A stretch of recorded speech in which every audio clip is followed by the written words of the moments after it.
Well, social media has played a significant role in Mexico's election. The statistics website Statista.com says 85 million people are on Facebook in Mexico. And it's because it seems it is seen as an alternative source of information compared to the mainstream media. Raheela, looking now at some examples of what's being done to debunk, I'm sick of saying it, fake news. I know, but it's very interesting. So in the lead up to the elections this weekend, there have been a lot of cases of social media manipulation and, as Kamal says, fake news. But networks like Facebook are trying to address this by deploying content moderators and fact checkers and set up a community standards page addressing hate speech and violent imagery, misrepresentation, propaganda, and also disinformation. And together with Google and Al Jazeera, they've created the first independent fact-checking organization, and that's called Verificado 2018, which means verified. Now, so far, they've debunked hundreds of fake posts. Verificado encourages people to send them stories on social media using the hashtag #IWantYouToVerify And their researchers will fact-check and publish the findings, and then sites like Facebook will then block it from the newsfeed to then decrease outreach. So let's go through a couple of the examples that we've seen so far. The National Action Party, or PAN candidate, Ricardo Anaya, reportedly said in a TV interview on May 14th that his income and his wife's added up to 400,000 pesos a month. Now, this was shared in a Facebook millennials page connected to Andrés Manuel López Obrador, also known as AMLO. Now, he is the frontrunner.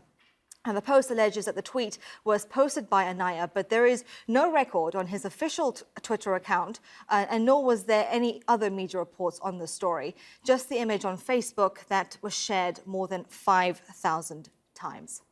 And then there was a lot of false polls being circulated on Twitter as well, indicating that Ricardo Anaya was ahead of Andrés Obrador.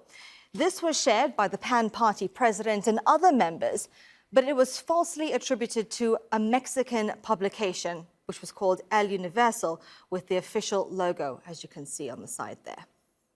Well, El Universal responded with a statement online. They say that the survey was a paid advert and not conducted by them.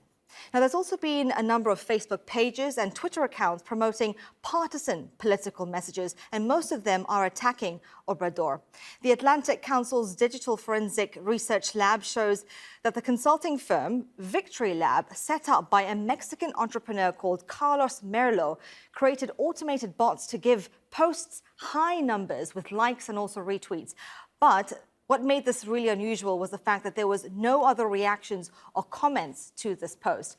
And the think tank says that most users came from India, Brazil, and also Indonesia. Facebook and Twitter have since removed the Victory Lab pages from their sites. And there's also links to Russia. The New York Times article here refers to digital researcher Manuel Cosio Ramos, claiming that there was Russian bot-driven traffic to help boost poll numbers for Obrador. And Ramos claimed that there were 4.8 million mentions of the candidate on social media outside of Mexico. Well, Al Jazeera has not been able to independently verify this, but Obrador did respond on Twitter with this satirical message.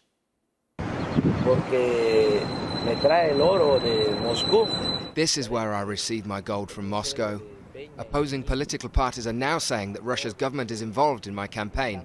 So I guess now my name is Andrés Manolovich. Now, fabrications are likely to come in all sorts of forms of videos and images and also memes, and that can be hard to detect. Well, this picture was shared on WhatsApp showing a ballot with the words AMLO, which again stands for Andrés Manuel López Obrador, instructing people to vote with the abbreviation. But it would have then resulted in the vote being annulled, and the real aim here was to take advantage of misinformed voters. Well, we heard from Monica Glowacki from the Oxford Internet Institute, and she explained how fake news is affecting Mexican politics.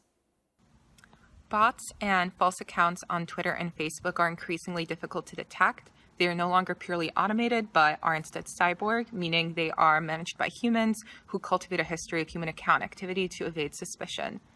Although tech companies are addressing the problem, local civil society efforts are on the front line of the battle against fake news. We're seeing news-seeking behavior moving away from public platforms like Twitter and Facebook to private one-to-one applications such as WhatsApp, which is Mexico's largest texting service.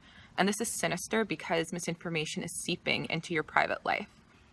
Although attention is on foreign digital interference in politics, in a context like Mexico, we cannot lose sight of domestic-level disinformation operations and biased reporting from traditional media with ties to economic and government power. I would love to get your thoughts on this, especially if you are in Mexico. So connect with us. Use the hashtag AJ Newsgrid.